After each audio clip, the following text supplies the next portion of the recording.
Hi, Ritzy. Welcome to Web3 Digital Marketing Entrepreneurship Podcast. It was previously named as Jeff's Marketing Academy. I just renamed it. So it's so great to have you here. So please tell a little bit about yourself and how you started your journey in Web3 and marketing and everything so far. Thank you, Jeff, for having me. I was going to say Jeffrey. Do you prefer Jeffrey or Jeff? Anything is fine, to be honest. Even JB is Okay. fine. JB, I like that. Thank you for having me, JB. My name is Ritzy Periwinkle. My name is Marissa, but everyone knows me as Ritzy Periwinkle. It's my moniker. And I come from music and art industries, and it was basically a podcast, a Twitter space, and a Google Meet that got me into Web3. I have friends in the art world that I believe it was like 2021 or end of 2020 that were coming out with the NFT. Hmm. And we were like, what is that? And my friends, and they're high profile artists. They're like, we don't know what that is, but we're releasing one with a company. So then I went to the rabbit hole. Then I listened to Tim Ferriss's episode with Chris Dixon and Aval Ravikant, and that just opened my world into beyond NFTs. And then that's what started my journey. So I wanted to know everything there was to know about it at that time. And then I entered my first ever Twitter space, and that's where I met my partner, founder of Hola Metaverso. Now I'm a partner in that company. Time flies. If you're in Web3, a month is like a year in Web3. So it's been about a year, and we launched Hola Metaverso, which is we provide marginalized people with education, network, and resources needed to thrive in Web3. We also provide community-minded leaders and builders with stable platform for them to be seen and heard. And we do this via meetups, workshops, and larger events throughout the United States and Latin America. So now I'm here. I'm deep into Web3. It's been an amazing journey. It's something that my husband and people in my life that know me well say that they haven't seen me this passionate about something new in a long time. So that's how I'm here. That's really great. And I think that's one of the reasons, the passions, I think everything is coming because it's pretty new, right? Like it's Web3, I think a lot of people still talking, in a way that it's kind of an outdated one, but I think it's still very new. The transition might be taking over a decade or anything to happen. So, it's just one curious thing I found in all of your LinkedIn posts is that in the workshops you mentioned as IRL. What is that actually? Mm. In real life. Why? Why people can't say in real? I mean, I've seen this in a lot of reels, like the workshops IRL. I was like, what's IRL? IRL? I'm like, I'm like 25 and still I can't figure that out. I was like, oh my god, I have gone too old already. I was like, okay, it's in real life.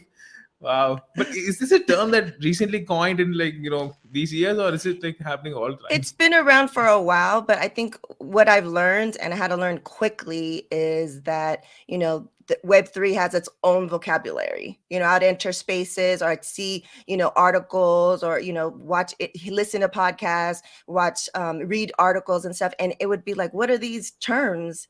And I think they adopt a lot of words and they use them differently. So Hmm. you know that someone's part of Web3 if they're using something like degen or hold or like all these different terms.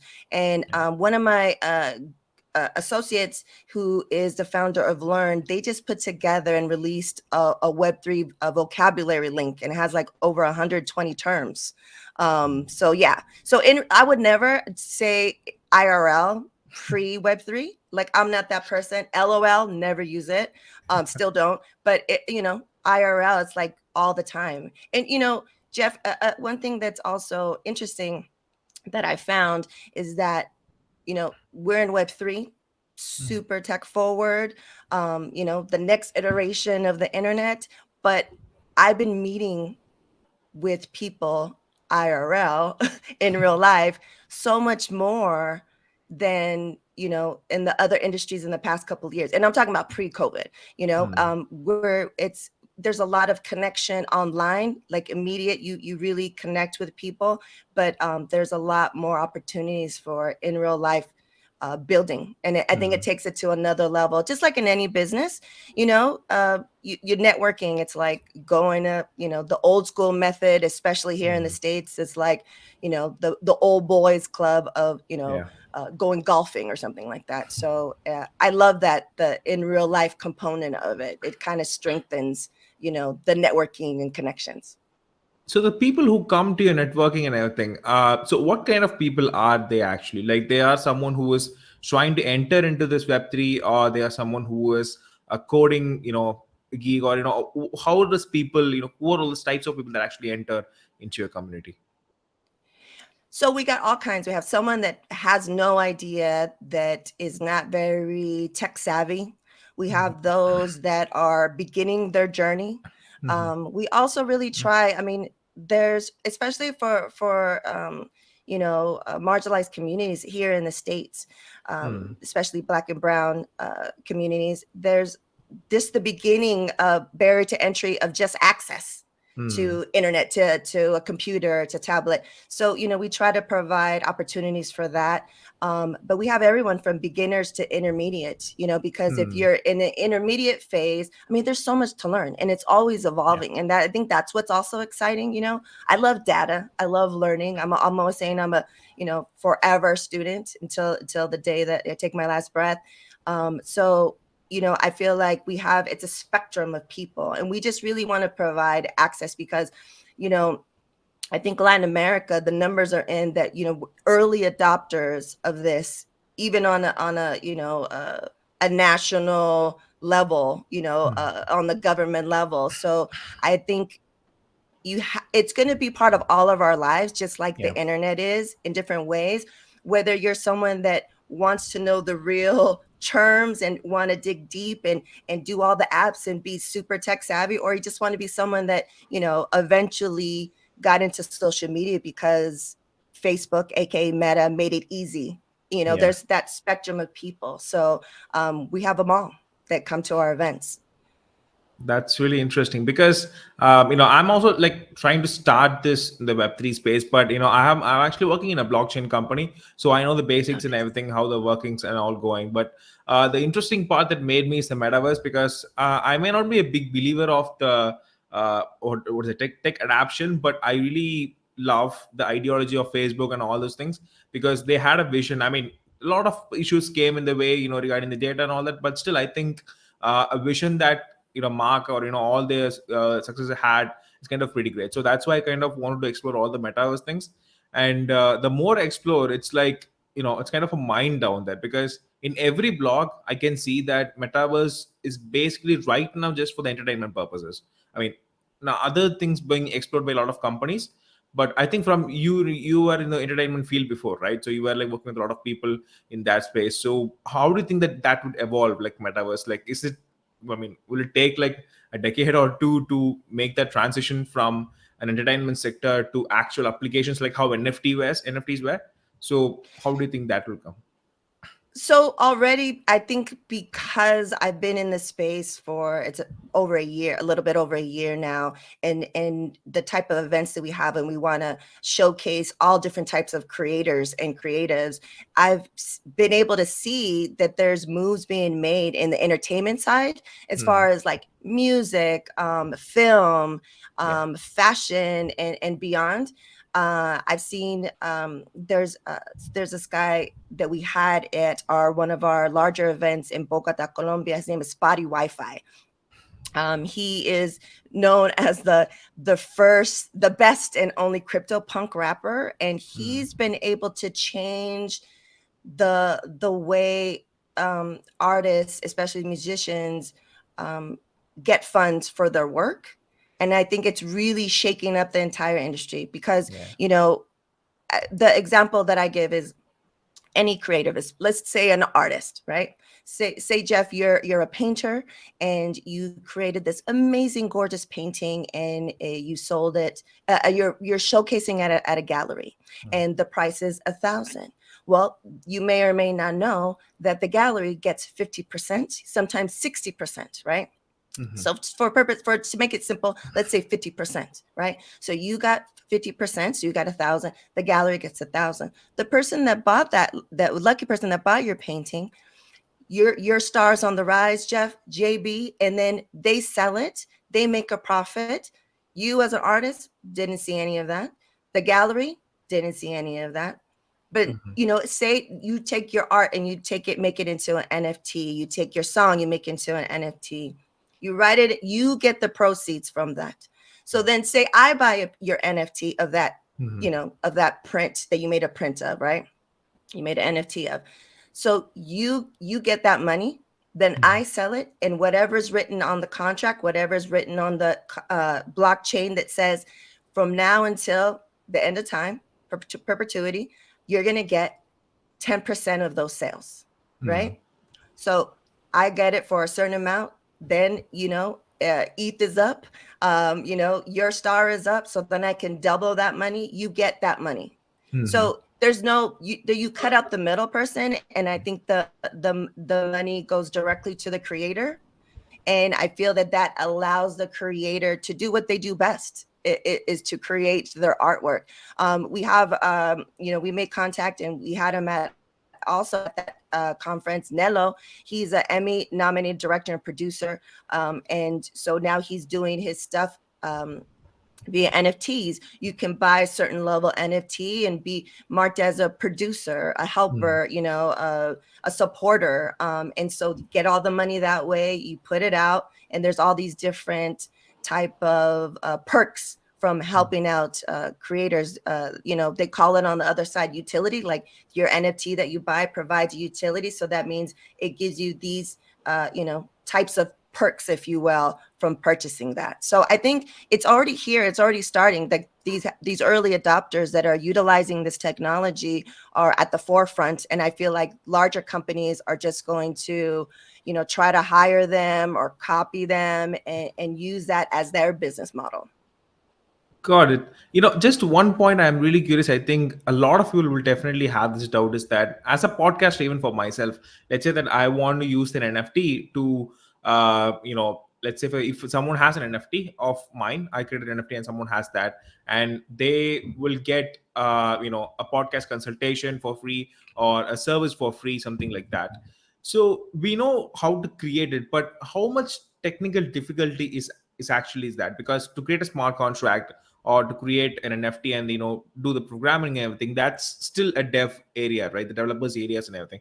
So how difficult that is? Do you think a normal person, like me who's starting out, can do that, or still we need to rely a middleman or someone for that?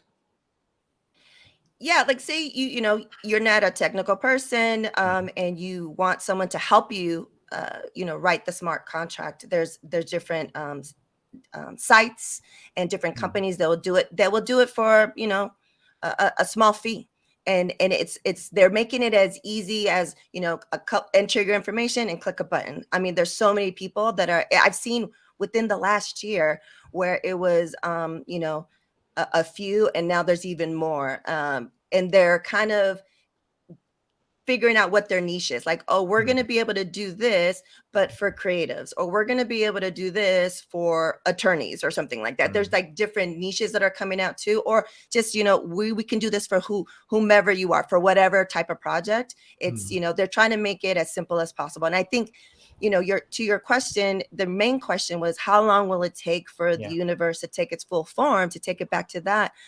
I mean, how long did it take for all of us to adapt to the internet, in the beginning? Yeah. Oh, they're going to take your information, what is this? And I think it's a couple of things. I think it's user experience, because right Mhm. now a lot of things aren't, as user friendly, even for those of us that may or may not be a little bit more tech savvy. Mhm. That, security, as if you watch the news in any form, Web3 cryptocurrency that doesn't have a good rap right now. But that's just a few in a crazy big world, big community. And then I also think it's, for those that took to, I always just use Facebook as an example because that's like the biggest. I mean, your grandmas are on that now, Yeah. right? First it was the kids, and then when your grandmas are on there, you're like, oh, okay, everybody and their mother's on there, and so it's when different companies figure out marketing, when they figure out, we're not going to call it an NFT because to some in this art specific demo, that's a negative connotation, right? So what are we going to call it? I think Starbucks called theirs like a digital product. I forget what they call it, but they try to stay away from NFT. Smart move. What to do for their membership program, right? You already do it already when you buy a coffee, but they called it something else, and it's like where it makes it seamless, where you kind of the masses don't even really realize that they're on the blockchain. And I think once that happens in the masses, then we could say, okay, everybody's on, in the metaverse somehow, some way. Yeah, I think people will definitely run away if you throw terms at them, very primarily at this now, right? NFTs or blockchain, they will definitely run away because I can see myself, there's a huge gap. So for example, I read this article somewhere where like around 40 or something percentage of the whole world still has not got proper internet connection services. I mean, they have Yes. not even fully explored the internet services, but right, and they have not even seen web 1 or web 2, and now we are in web 3, and now we are being focused to metaverse and then blockchain and everything. And there's another crazy thing, this chat gpt coming in, and I don't want to talk about that because there are tons of people who already talked about it.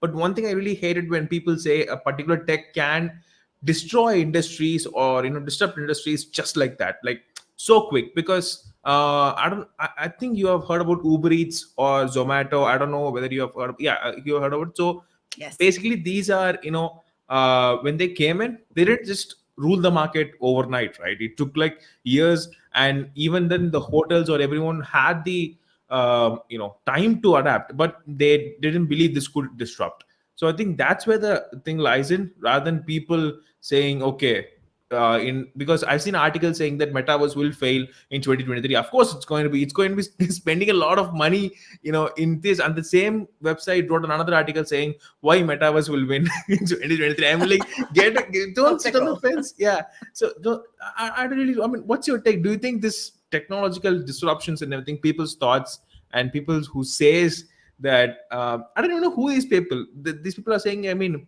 they're not very big shots. I mean, everyone is supposed to have their own opinions, that's fine, but it could ruin a lot of people's lives. I mean, with the layoffs coming in, people are already enough headache in their life, and these people saying that chat gpt could ruin a copywriter's career, or if you're a salesperson it could ruin. I mean, do you have something to say to Yeah. that? Yes. So, this past year, and I think it was a interesting time for me to enter Web3 when we were still in the pandemic. So I feel like I was able to see a lot more behind the curtain than I probably would have been able to. One thing that really got me into this space was the change that it could provide to my community and other marginalized communities. After I dove in and I was fully into Web3, one of the Twitter spaces that really made me hopeful was um, it was people from all over different parts of Latin America. And the host was in Puerto Rico, and there was a creator who said that she was in, I forget if it was Mexico or Argentina.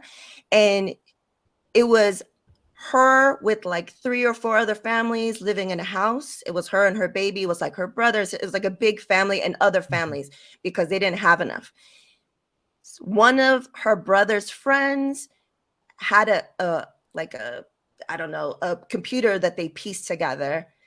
Someone had a little bit of internet connection. They found out about Web3. They learned the technology. She was an artist. Her brother taught her what to do. They figured out how to do their own smart contract. I mean, it was all about, the story is all about just access, right? You're saying Yeah. there's still people that don't even have access to the internet at all, let alone Web 2, Web 3. So this is, it kind of can even the playing field because she was able to create art, make it an NFT, put it out into the world. Because it's crypto, everyone was able from different parts of the world to purchase her NFT. She was able to change with that one computer and that one internet connection. She was able to change the lives of multiple families. Now she lives in a, still a modest home, but a home nonetheless, alone with her Yeah. child. Everyone is able to benefit. And I feel like that's what keeps me hopeful. And that's what I look at. Yeah, sure, there's going to be people like that, he who shall not be named, from the company that just took a lot of money. And there's going to be that. But there's going to be that in every industry, right? Especially when it's new. The swindlers and the charlatans from other industries know when they see an opportunity.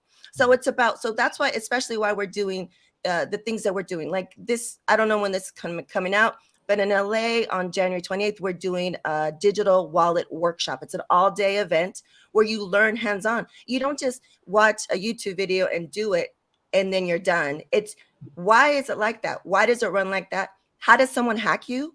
Yeah. How do I learn how to hack? What are the ways to keep myself safe? And that way we want to provide people with education and access so they can enter the space and learn how to navigate it in a certain way, so that hopefully, with that knowledge and those skills, they'll be like, no, that's not safe. I could see why this, I wouldn't want to click on that link, and they get a lot of people because everyone and their mother just clicks links. Yeah. Where are they coming from? That's what I try to teach my 10-year-old. It's like, he's new on Discord, he's new on these things that we just allowed him and we monitor, but it's like, don't talk to anyone, don't click any links. It's like Yeah. basic. So yeah, I really feel that there's, in any industry, there's going to be, there's going to be people that take advantage.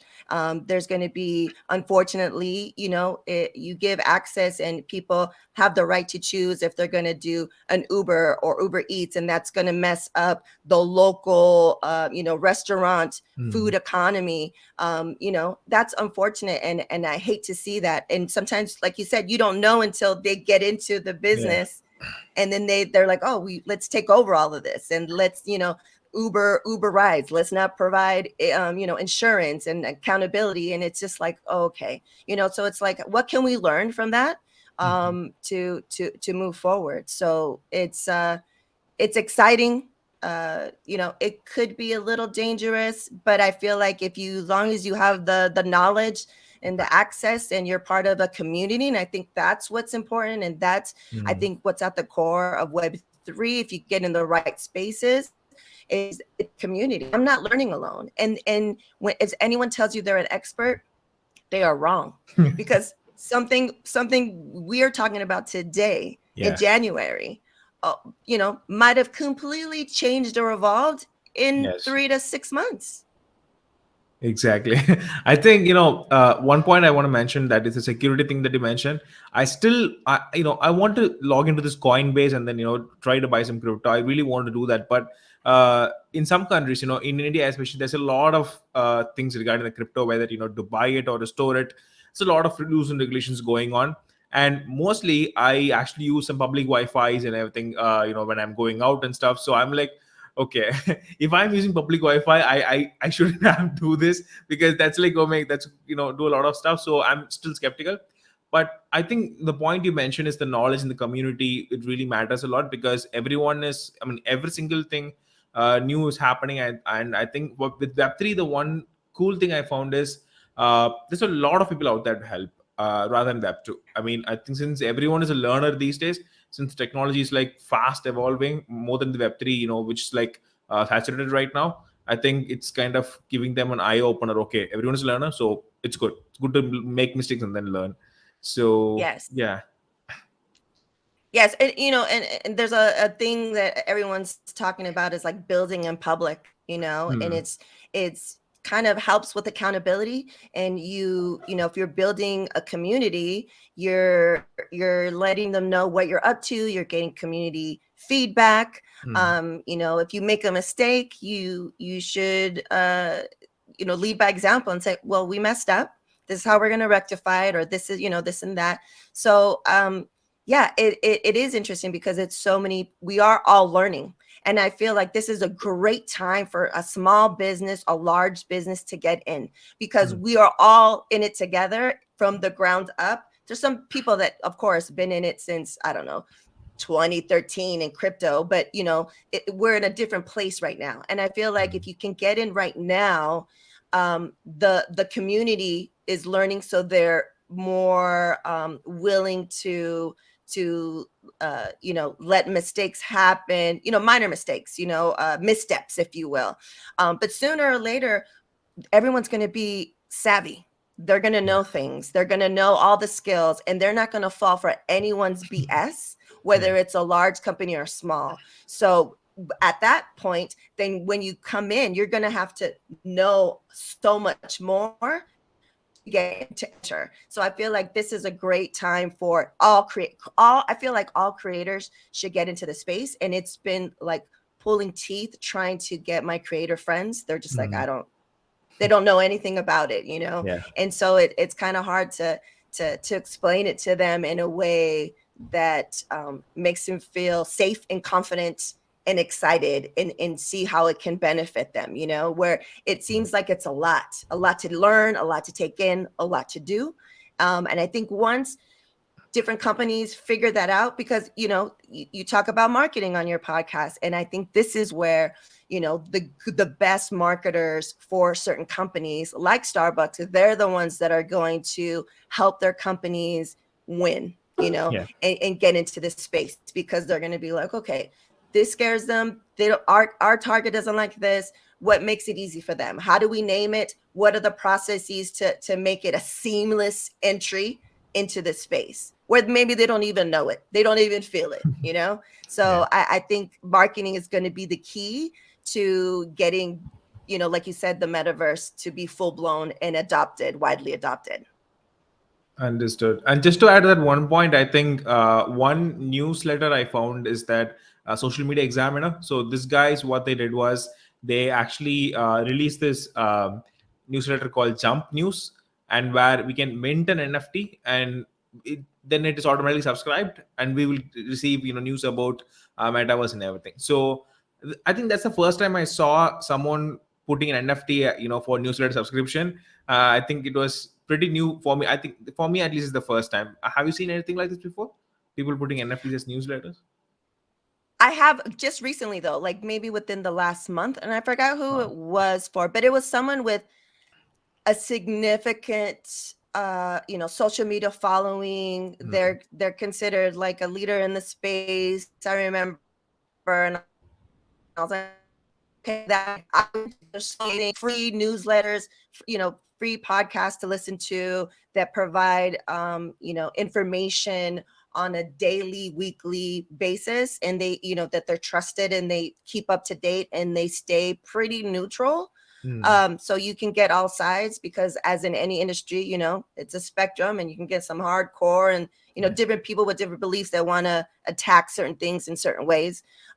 So I wouldn't personally, but that's pretty smart that person used the NFT in that way. Got it. Got it. Yeah, that makes more sense. So let's see. Just one question I want to ask is always I ask the guest out of the blocks. Is it morning or evening there? What time is it? It's morning. It's 9:30 in the morning. Okay. So who was actually the last person that you made smile yesterday?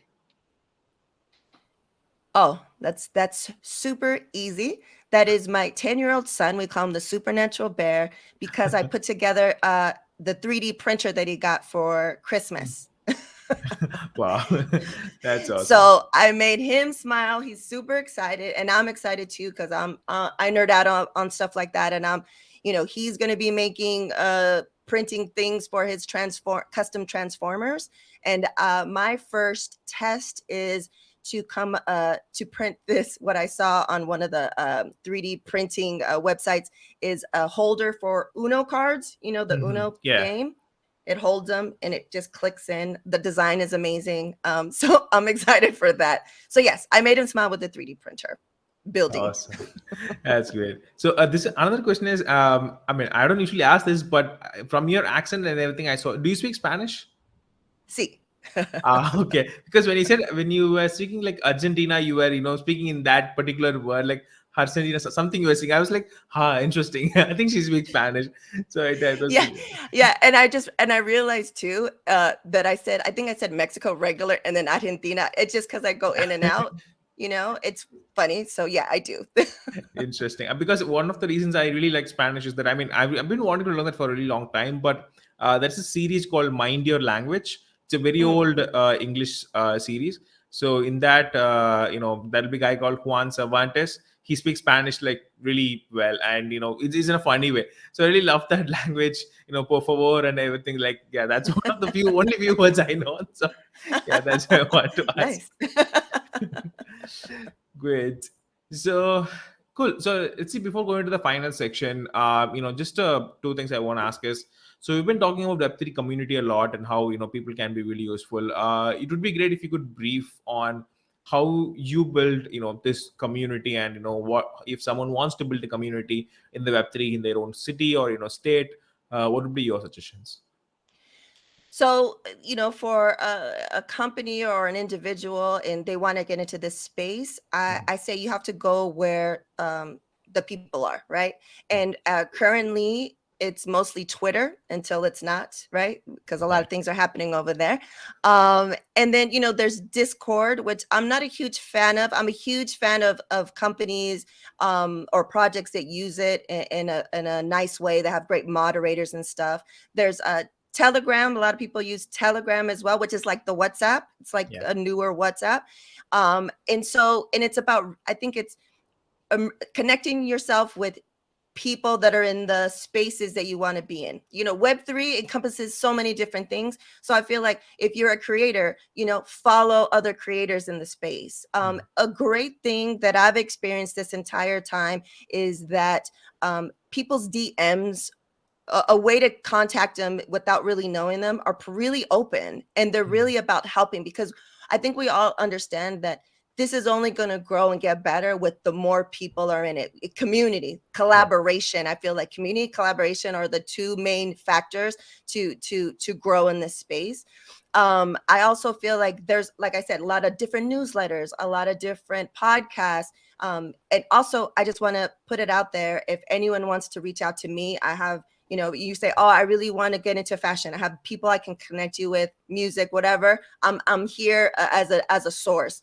Also, I feel like transparency and consistency are two things I've seen communities that are thriving do on a regular basis and do well, right? You want to be consistent. Like, if you're going to do a Twitter space, or you're going to release certain information to your community, and you say you're going to do it on such and such day, people look forward to it. And that's how you build that, right? Transparency, like I said, building in public, saying, we're trying to figure this out, or we that was a misstep, but people love that. It's accountability. And I feel like if you do those things, then people feel safe, and they're willing to ride with you and support you until it goes into the ground. And I also feel like you don't try not to ask your community that you're building for stuff. Try to provide as much value as possible. Be the source. Become the number one source for whatever you're trying to build. For you, Jeff, if you want to be the number one source for marketing podcasting, or podcasting in general, I'm sure you already do this, but say in this space, you would just want to provide as many resources and information that would be of value to your community. And I think those main things, if you do that on a consistent basis, then you can only win. Because it's not about I feel like people mistake this. It's not about the numbers, right? It's not about Yeah. having 30,000 followers. It's having maybe 1,000 followers, but they are hardcore supporters of your vision and your company or your project. And that's how you win, especially in the space. Like, one thing, I think Spotty Wi-Fi mentioned, he's like, I don't need 20,000 people to buy my record. I just need 100. Yeah. If you think about it, you just need 100. And then from those NFTs, when they sell those, he still gets those profits, but he's also building a community and providing so much value to his community that, people can't deny it. And they're like, wow, I'm getting so much. And, maybe for just this, entry fee. And so I feel like if you do that, then you can only win. And also, just everyone's about helping each other. So just reach out and align yourself with a similar community perhaps. And if they are really about this space, then they will definitely be like, yeah, let me show you, or let me connect you with such and such services or person, people, and let's grow together. And I feel like that's the sentiment at the end of the year, the different spaces of people, what they're being, what they're grateful for and what their goals are for 2023, whether it's creators or big companies. I was in a big space about resolutions for personal and Web3 a couple weeks ago, and with Unstoppable Web, and it was all across the board. Collaboration, Yeah. we're beyond community now. We know that that's like the staple of how to move in this space, but I think it's about collaboration, not competition. Like someone's doing something similar, that doesn't affect me. Let's Yeah. collaborate and let's win together. And I love that spirit that I'm seeing, at least on my end, on my neighborhood of Web3. So yeah, so that those are the tips that I have for anyone. Awesome. Wow, that's really comprehensive actually. I think that's when this community I think has evolved a lot with the name, because previously it was Facebook pay, groups and everything. And even that is like extremely saturated, but there are still a lot of groups that's still active and participating. And LinkedIn, I think they tried, but I don't think LinkedIn was very successful in it. And but I think for Discord, just for the their UI and UX, it's kind of like getting pretty popular for the Web3 mode. So cool. I'll definitely jot on all these tips and put in the description a summary as well. I think people can be find it really helpful. So it's just one final thing. I think this regarding the NFTs, because I think you're going to speak about, or is it already done? You're going to speak on the NFT dot NYC. I saw the recent post. It's going to That's in April. April. Okay, so it's going to be like would you have any thoughts regarding the NFT? Because one of the reasons why I didn't start this podcast when the NFTs was in the trending space, because I mean I would have got a lot of listens, but the issue is it was all about trading. But I knew it would definitely shift to this technological basis for to be used as a marketing tool. So I want to wait until then. When I saw this news that NFT sales hasn't declined by 80%, I was like, this is the perfect time to talk about the NFT technology rather than sales. So do you have any point? Because since you have been in the graphic design space, I think from 2001 or something, I think you can definitely give a lot of value in the NFTs. So any pointers that you want to give to the audience? So for pointers as in releasing an NFT, or just Yeah, for releasing and clarification? trying to earn for a music artist or someone for a normal artist or a podcaster, just in general, how can they use the NFT?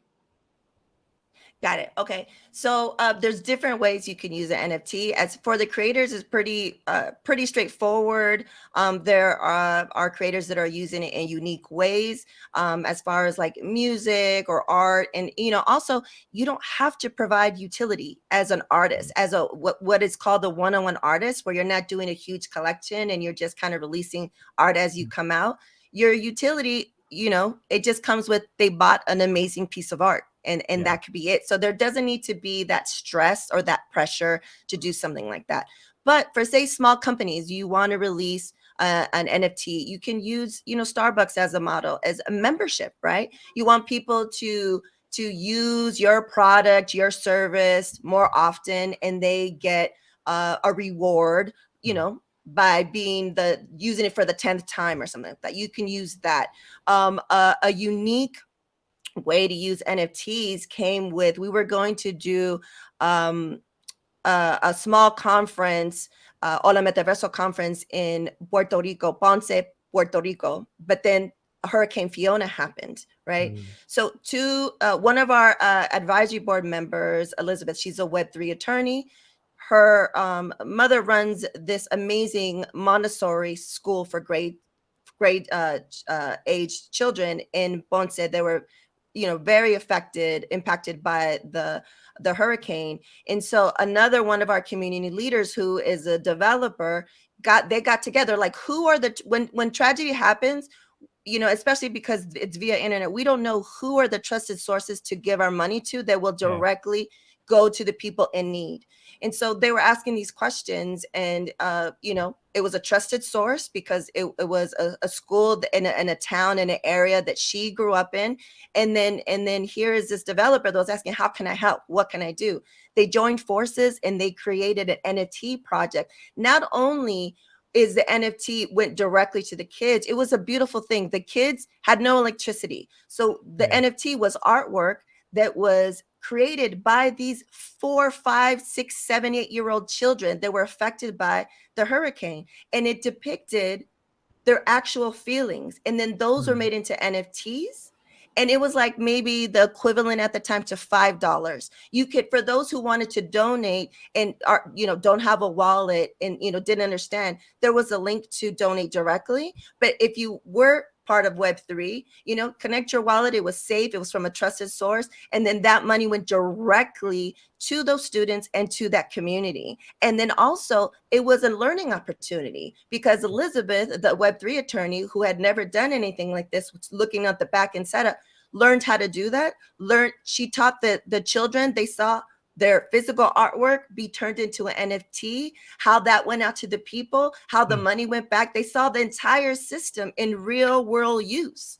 And so, people are out there thinking of NFTs in so many amazing, groundbreaking ways. So now what started off as something, you don't make a donation during time of, a hurricane or some type of devastation. That's a one-time donation. The money goes out. That's it.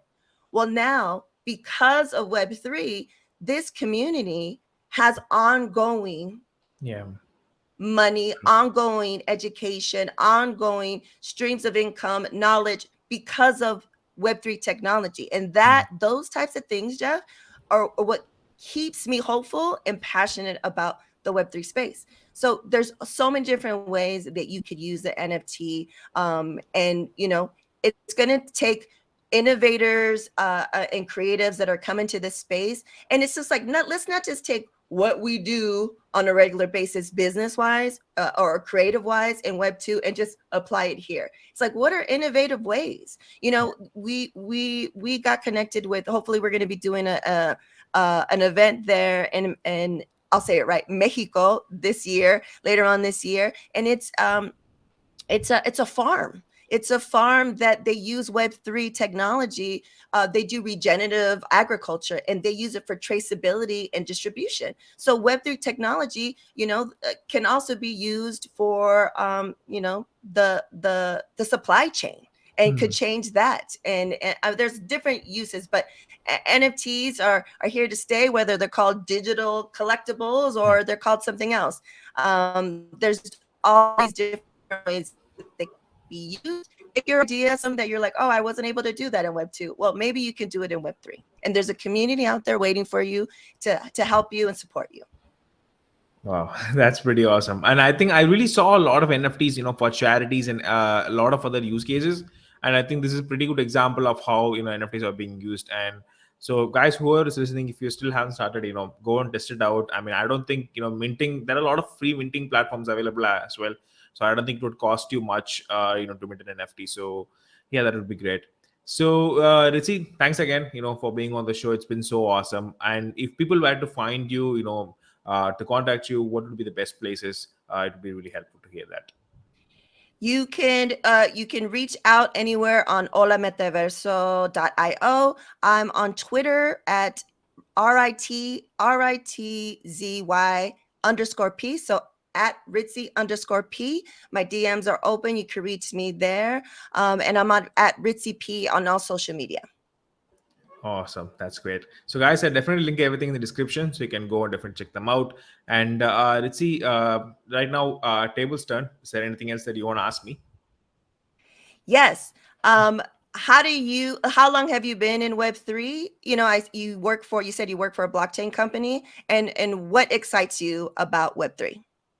So I'm actually working this company for almost a year and a half. And the one interesting thing I found is that, from the start itself, when I started exploring the NFTs, it's the utility. If you create an NFT and the direct connection between the people, because as a podcaster, I've been podcasting for almost like 3.5 years. This is kind of my second show. I have a first show called Just Podcast Academy. It's basically full about podcasting. So I've even worked with a few clients, regarding micro editing, clips, and all that. So during that time, I really wanted to. I had a lot of knowledge, and thought to share with people. I even wrote a lot of Medium articles. I wrote a lot of things, but nothing seemed to connect with that audience. Because if you write on Medium, I think the issue is you get like 5-10 articles read for free, and then you have to buy the things. I thought of building a website, but my brain was really stuck, with the coding and everything. I couldn't take that. I was in college, and I just got a job, and it was pretty hectic. So I think the exploration for the NFTs was been interesting thing. And with the metaverse, I think like I said, Mark's view and forecast and all those things that guys have. I think the metaverse also is something that really excited, because I told my boss like I just want to focus on the metaverse. So I'm like trying to focus all my cases on metaverse healthcare, because I think that's like sorry, I'm talking too fast. It's No. one of my cases.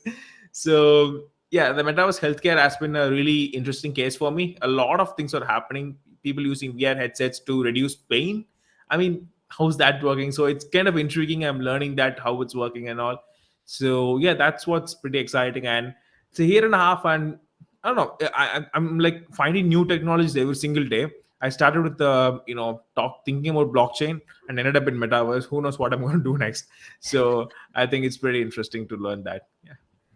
Well, that's amazing. And I think last night I saw your post about medical and the Yeah. Yeah. metaverse, and I sent you a MD DAO. DAO, Yeah. MD DAO to check out. I think what they're doing is very interesting. Mhm. They claim to be the first medical DAO, Hmm. in Web3, but we'll see, what they're. So I'll be interested to hear your thoughts on that, since I know that's one Mhm. of your interests and focus. So Yes. yeah, reach out and let me know.